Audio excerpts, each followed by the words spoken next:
Hello, I'm WVEA President Dale Lee, and it is Thursday, January 9th, 2020. I just wanted to touch base with you on some of the upcoming issues and review some of the things that we believe will transpire during this legislative session. Last night, the governor delivered his State of the State address. As with most State of the State addresses, it was vague and lacking in detail. And while the governor stated that public education was the cornerstone of his administration, any real mention of education policy or proposals were absent from his speech. With this being an election year, we do not expect the typical attacks on public education from the legislature that we have seen over the last 2 years.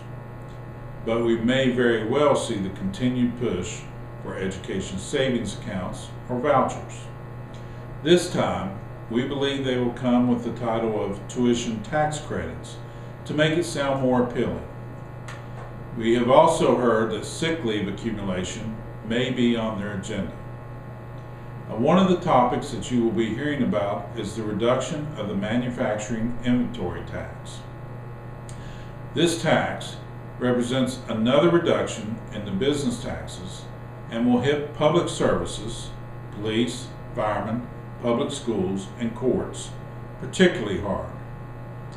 You will be hearing a lot about this tax and the attempt to pass a bill to allow a constitutional amendment to be placed on the ballot to allow this reduction. Now, we will have more details on this as soon as bills are introduced and the proposed language becomes available. WVEA will have bills introduced dealing with salary increases, retiree issues, funding mechanisms for PEIA, and more. We will let you know as these bills are introduced and when they begin to move. Now, stay tuned to the WVEA website and social media sites for information that occurs throughout the session. And don't be fooled by the fake news that surfaces on the regular basis on some other sites. One item now making the rounds is that the salary increase from last year is going to be taken away.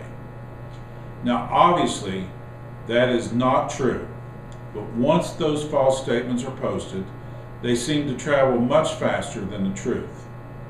Many social media sites are not what they seem, so stick with the WVEA throughout the session to get accurate and updated information. Some other issues that I want to remind you about. The State Board's Charter School Policy, Policy 3300, is on comment, and the comment period ends on Tuesday, January 14th at 4 p.m. You will need to comment on the policy, and the WVEA website has some information about that policy and the sections that cause concern. Policy 2510 is also on comment, and it ends on Friday, January 24th at 4 p.m.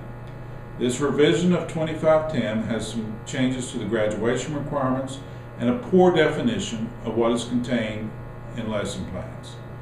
The WVEA website also has information on Policy 2510. Additionally, the State Board met on Wednesday and placed other policies on comments. Those policies can be found later this week on the WVEA website. Now, with the legislative session officially underway, we will be doing regular updates via social media, post daily updates of legislative happenings in the lobby line section of the WVEA website, and posting weekly legislative updates and videos. It is a busy time, but we all need to be engaged and stay informed so that we can act quickly when needed. I hope each of you enjoy the holiday break. I thank you for all that you do, and I will be talking to you soon.